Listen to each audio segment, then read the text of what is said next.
শৌর্যের আখ্যান। এখানে সব ধরনের বাংলা গল্প শোনানো হয়। আজকের গল্প হেলমার শডেনের ছায়া, লিখেছে সৌম্যদীপ জানা। শুরু হচ্ছে গল্প পাঠ। বৃহস্পতিবার 9:30 রাত, শুধু গল্প শোনার রাত, সঙ্গে সৌর্যদীপ। 1894 সালের জানুয়ারির এক হিমেল সন্ধ্যায় পুরো কুয়াশায় ঢাকা ইয়োকোর সাহারের উত্তর প্রান্তে অধ্যাপক লিওনার্ড ব্লেকের আগমন ঘটে। গন্তব্য হেলমার শডেন, একটি প্রায় পরিত্যক্ত গ্রাম যার অবস্থান এক পাহাড় ঘেরা অরণ্যের কিনারায়। অক্সফোর্ডের একজন খ্যাতনামা প্রত্নতত্ত্ববিদ হিসাবে অধ্যাপক ব্লেকের আগমন নিছক ভ্রমণ ছিল না। কিছুদিন আগে হেলমার শডেন গ্রামের উপাসলায় নিচে খনন করতে গিয়ে এক অদ্ভুত বিশালাকার হাড়গোড় আবিষ্কৃত হয়, যা সাধারণ কোনো জীবের বলে মনে হয়নি। সেই খবরই তাকে টেনেছিল। গ্রীষ্মের দিনের মতো আলোহীন সেই সন্ধ্যায় গেস্ট হাউসে পা রাখলেন তিনি।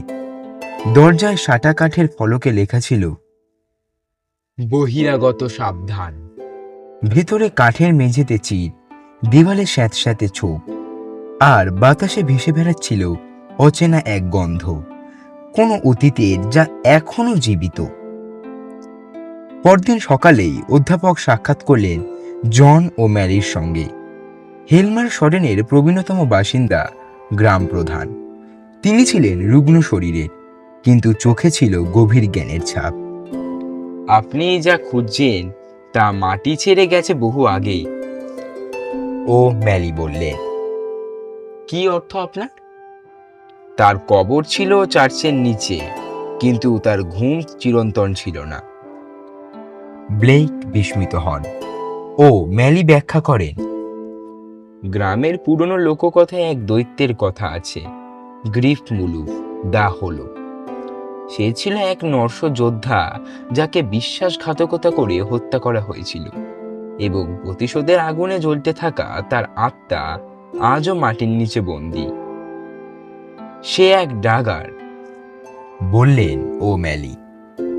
ড্রাগার? এরা মৃত্যুকে অস্বীকার করে, মৃতদেহ কিন্তু জীবিত আত্মা, যাদের অভিশাপ এমন গভীর যে মৃত্যুও তাদের শান্তি দিতে পারে না। অধ্যাপক ব্লেক খনন শুরু করেন চার্চের নিচে। ধাপে ধাপে নামার পর তিনি পৌঁছান এক প্রাচীন পাথরের দরজায়, যার গায়ে ছিল রণলিপিতে খোদায়, হি হু ব্রেক্স দ্য সেলস অ্যাওয়েন ওয়েথ। যে এই শিল ভাঙবে সে জাগাবে ক্রোধ। ব্লেক সতর্ক বার্তাকে বিদ্যাবুদ্ধির চোখে দেখলেন আতঙ্কের ভণ্ডামি। দরজা খোলা হলো।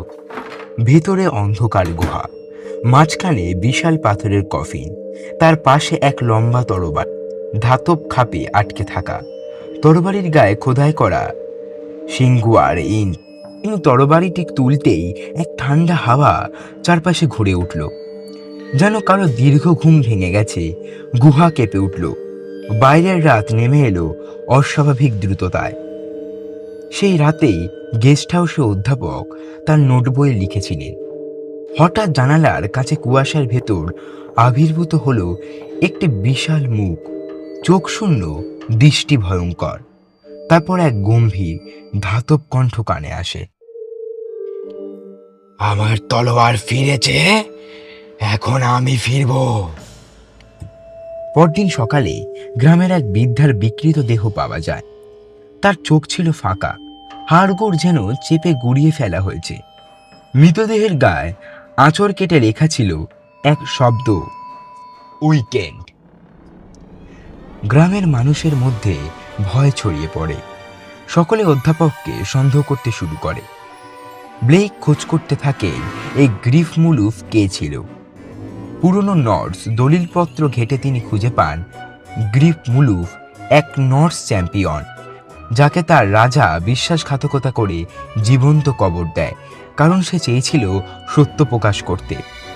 তার মৃত্যুর আগে সে শপথ করে, আমার রক্তের প্রতিটি বিন্দু তোমাদের রাজ্য পুড়িয়ে দেবে। প্রাচীন জাদুশক্তি দিয়ে তাকে আটকানো হয়েছিল, তার কফিনে, বিশেষ স্বর্ণলিপিতে আর তার তরবারি, যেটি তাকে জাগ্রত হতে বাধা দিত। অধ্যাপক উপলব্ধি করেন তিনি ভুল করেছেন। তিনি জাগিয়ে তুলেছেন এক অভিশপ্ত চেতনা, যার প্রতিশোধের আগুন এখনো নিভে যায়নি। রাত পেরিয়ে যায়, গ্রামে একে একে ছায়া নামে, মানুষ নিখোঁজ হয়, মৃতদেহ মেলে বিকৃতভাবে। এক রাতে অধ্যাপক ঘুম থেকে জেগে দেখেন তার ঘরের দরজা খোলা, বাইরে শীত, কিন্তু বাতাস ভারী। এক দৃষ্টিতে দেখেন দেওয়ালের কোণে দাঁড়িয়ে আছে এক ছায়ামূর্তি, তার দিকে তাকিয়ে আছে।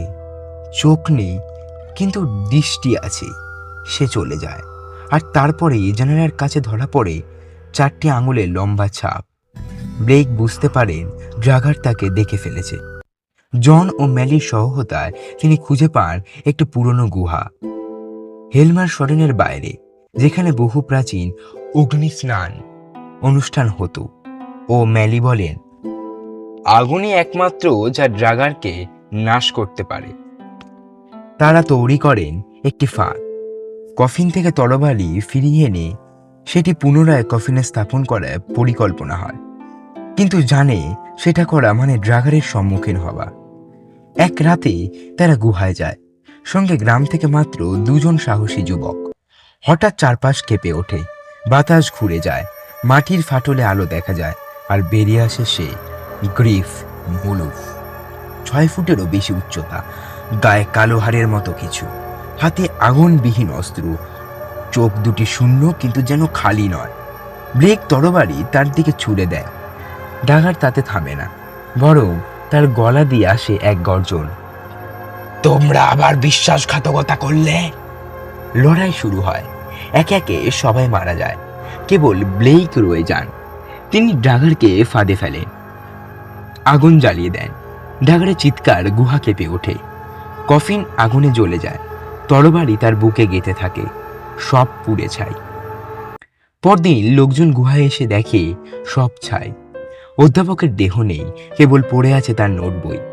শেষ পাতায় লেখা, ভয় জাগে যেখানে, সেখানে ইতিহাস ঘুমায় না। আমি হয়তো নিখোঁজ, কিন্তু সে আজ ঘুমিয়ে পড়েছে, কেউ যেন তাকে আর না জাগায়। কেমন লাগলো আজকের গল্প আমাকে কমেন্ট করে জানান।